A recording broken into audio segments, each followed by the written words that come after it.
question. How much water should I be drinking?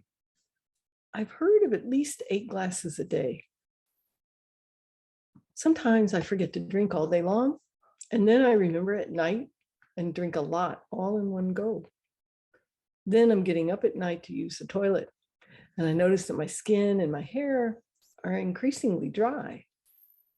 And I think it might be because I'm dehydrated. Whenever you hear the word should, a little red flag can be raised in your mind. Take a look at that belief and where it's coming from. It may not be yours, but something you were given earlier in life. How much water you need to consume will depend on your lifestyle. Do you live in a hot environment where you're sweating every day or doing physically demanding work? Perhaps you're in an environment that's artificially dry, such as an office with central heat and air conditioning. Or you live in an arid location, such as a desert in Arizona. Hydrating yourself is something that comes naturally when you aren't rushing through life or caught up in your mind being somewhere other than where you are in your body. The body naturally gives cues when it needs replenishing. Think about that. And we don't need to wait until we're dying of thirst. If drinking water doesn't come naturally to you, then work with drinking about a half a cup or about 115 ml of warm water every hour. And that's for a moderate environment, for moderate activity. You could fill a thermos with hot water in the morning, or you can take that hourly opportunity to stand up and have a stretch. You could also then take 12 conscious, slow, deep breaths and then smile to yourself while the kettle is warming up. The temperature of water is important. Cold water and even room temperature water will extinguish Agni, your digestive fire. Ideally, it would be a little warmer than body temperature. I had a client who was experiencing some really unpleasant symptoms that seemed like they were related to menopause. And yet she'd been moving into it very comfortably. And then this suddenly started happening.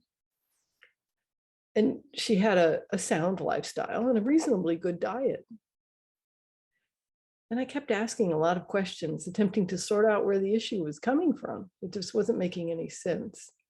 And then I was watching her on the video, and I saw her take the water bottle to have a drink. And I mentioned it, and she shared that she was so pleased with this water bottle because it kept the water icy cold all day long. Aha, that was it. I had her switch to warm water only, and her symptoms went away. And she continued with a very comfortable menopause. So this trend of carrying around a water bottle and sipping it all day long, it's become a bit like a nervous tic or a baby bottle. It's really not a good idea. When water bottles became fashionable, we didn't allow them in the sadhana room at Hale Pule. And many people were shocked that we didn't allow the water bottles at their side during their yoga practices. Drinking water throughout asana or during pranayama and meditation is not supportive to your body or to the practices. It's good to pay attention also to the quality of the water. Avoid tap water that you aren't filtering yourself. And in many locales, it contains fluoride as well as chlorine and some other chemicals. And if you live in the city, the water coming out of the tap too may also, if it's processed surface water, then it can also have a lot of medications in it, which is probably not something that you want to consume. Ideally, spring water is really the best if you have a source available to you. And then otherwise, you just need to do the best you can. But be informed of what some of the concerns can be. Consuming a good portion of your water in your food is really what's ideal for hydration of your body. Eating high water content foods such as cooked grains and cooked vegetables and fruits, it not only allows for maximum hydration, but it also facilitates the maximum absorption of nutrients. So more water isn't often the answer for dehydration. Sometimes you need a little bit more to catch up. But too much drinking water, it stresses the kidneys, it washes important minerals out of your system. And in Ayurveda, we look at it, it aggravates the dosha, it aggravates vata dosha. The body does need just enough water to maintain supple skin and hair. And then just as important, for internal lubrication, high quality fat in your diet. Cooking your food in ghee or olive oil, it'll bring a noticeable shift to the feel and the appearance of your hair and skin. So take note also of what you're consuming that's drying you out. You know, caffeine is a major culprit here. It's remarkably aging. And if you're overdoing certain spices, such as turmeric, very drying.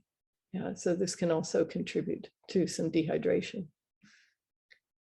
If you're drinking an appropriate amount of water consistently throughout the day, and you still need to get up and pee at night, and this is a sign that there's some weakness going on and there may be some excess vata dosha. So we have answers for you on how to correct that. Take a look at our Agni Therapy program on our website or on our social media.